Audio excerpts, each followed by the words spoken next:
Masih ada perencanaan dan penganggaran yang tidak efektif di pemerintah daerah. Masalah perencanaan, penganggaran, PAD, masalah kecurangan ini masih modusnya yang lama-lama saja. Akar permasalahannya pun masih sama.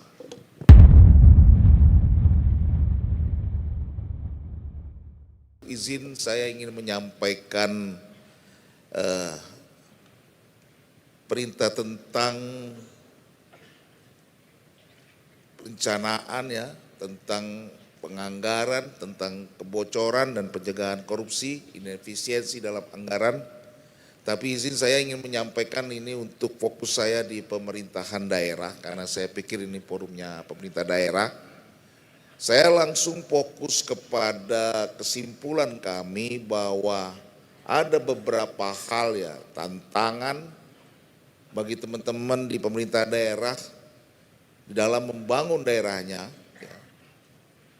Jadi ada beberapa hal yang perlu diperhatikan agar pembangunan di daerah bisa efektif, bisa efisien, bisa akuntabel. Yang pertama, ini seringkali saya sampaikan, saya yakin banyak juga teman-teman daerah sudah sering mendengar ini karena saya sudah 10 tahun lebih, mungkin 20 tahun keliling-keliling Pemda menyampaikan ini, bahwa masih ada perencanaan dan penganggaran yang tidak efektif di pemerintah daerah. Kemudian juga masalah kedua yang penting ini masalah peningkatan ruang fiskal di daerah, mengenai PAD di daerah yang tidak optimal. Yang ketiga ingin saya sampaikan tentang pengendalian kecurangan, korupsi yang menurut hasil pengawasan kami memang masih belum memadai di pemerintah daerah. Kita lihat langsung kepada hasil pengawasan kami di BPKP pada tahun 2023 lalu. Kami mengambil 5 sampel, 5 sektor. Yang pertama ketahanan pangan, kemudian daya saing pariwisata, kami mengambil juga pemberdayaan UMKM, kami mengambil anggaran tentang stunting dan kemiskinan. Hasil pengawasan kami masih melihat angka yang sangat tinggi tentang ketidakefektifan dan tidak efisien. Jadi masih mencapai rata-rata 53%.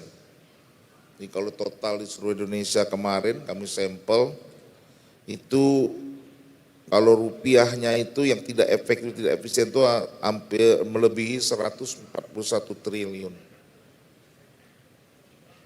Ini senang nggak senang yang saya harus sampaikan ya kepada teman-teman semua di daerah.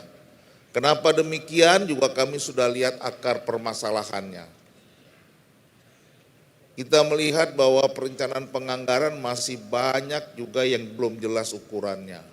Indikator kinerjanya ini masih berulang sampai 20 tahun yang lalu. Orientasinya masih output dan sebagainya. Ukurannya masih jumlah dokumen, jumlah laporan, jumlah kegiatan, tidak kepada masalah outcome.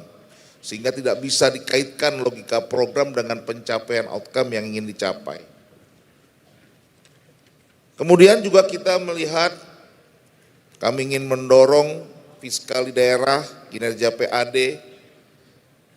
Kita menemukan beberapa potret permasalahan, ya, anjloknya kinerja PAD. Kita melihat mulai dari kebijakan, pedoman, penetapan, pengembangan potensi pajak itu masih belum memadai. Termasuk juga pengelolaannya. Hasil perhitungan kami secara sampel ya, beberapa daerah sebenarnya kita melihat masih ada ruang untuk penetapan target yang lebih tinggi. Masih ada ruang potensi PAD yang bisa kita gali. Ini rata-rata di tahun 2024 kita menghitung masih ada potensi 16,88%. Itu hanya pada beberapa PAD saja, tidak semua PAD. Bapak Ibu rekan-rekan pemerintah daerah yang kami hormati, saya juga izin menyampaikan modus yang menurut kami, tempat kami tentu di kejaksaan, di kepolisian bisa saja berbeda. Tapi modus utama kecurangan yang masih kami temui yang paling banyak ini Yang pertama, manipulasi di dalam perencanaan dan penganggaran. Kami masih bisa melihat itu ada manipulasi di perencanaan penganggaran, arahnya kemana, mau dipotongnya di mana, kami masih lihat itu. Kemudian yang paling banyak juga suap dan gratifikasi.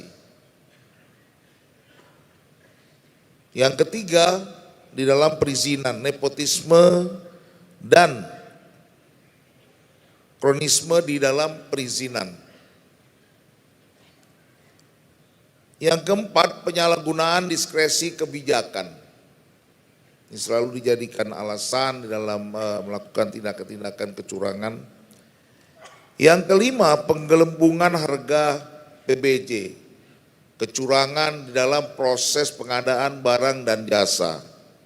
Yang keenam, pungutan liar dalam pemberian izin. Dan yang ketujuh, manipulasi laporan keuangan. Jadi barangnya sebenarnya tidak selesai, tapi dianggap selesai. Di dalam laporan keuangan asetnya dimasukkan, uangnya juga dimasukkan. Ini banyak juga kita temukan di dalam tindakan kecurangan di daerah-daerah. Ini kalau kita lihat, modusnya ini masih sama-sama aja 10-20 tahun yang lalu. Berulang ya kan.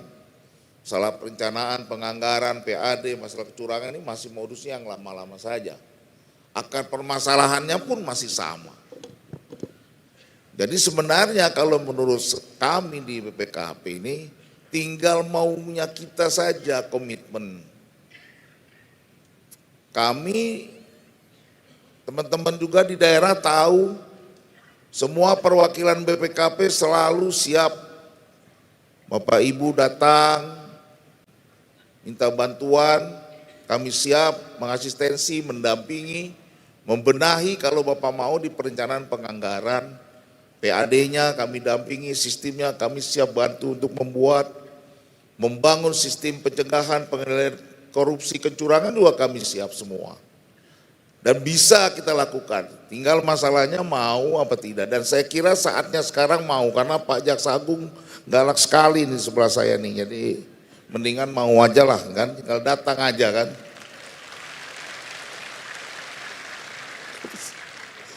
Itu teman-teman di sebelah sana tuh. Daripada ketemu mereka mendingan ketemu BPKP lah. Gitu kan.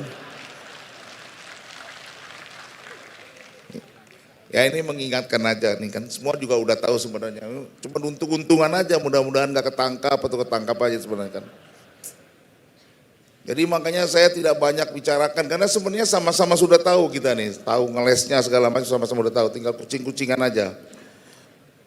Teman-teman, ini potretnya ya, hanya 9% dari Pemda yang menurut kami pengendalian kecurangannya sudah memadai. Bayangkan cuma 9%, 90%-nya belum memadai, banyak komponen-komponen yang masih terbuka.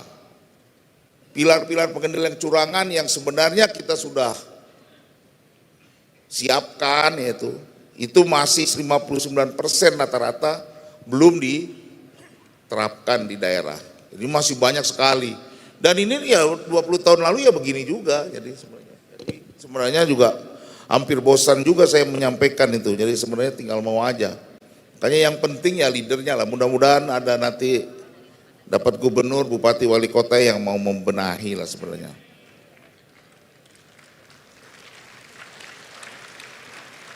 Sekali lagi saya sampaikan peta terakhir ya mengenai elemen hasil. Setiap tahun kami membuat peta ini ya, ada perubahan atau tidak ya. Kemampuan kapabilitas sudah meningkat. Teman-teman di daerah sudah bisa mendeteksi kecurangan-kecurangan.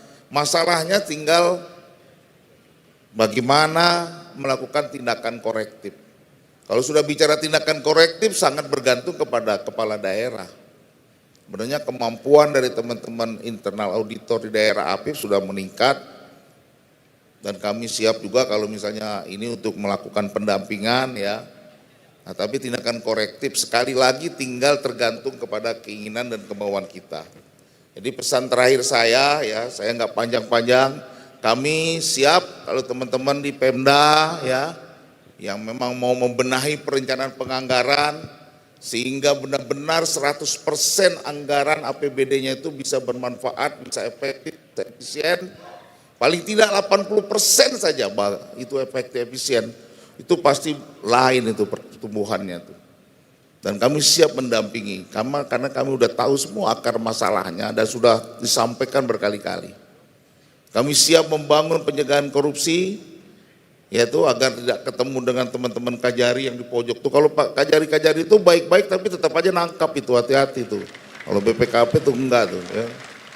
Yang ketiga ya, kami siap membantu Bapak Ibu semua di Pemda untuk meningkatkan PAD Bapak supaya ruang fiskal Bapak Ibu itu tetap naik, bisa naik lebih baik lagi dari sekarang.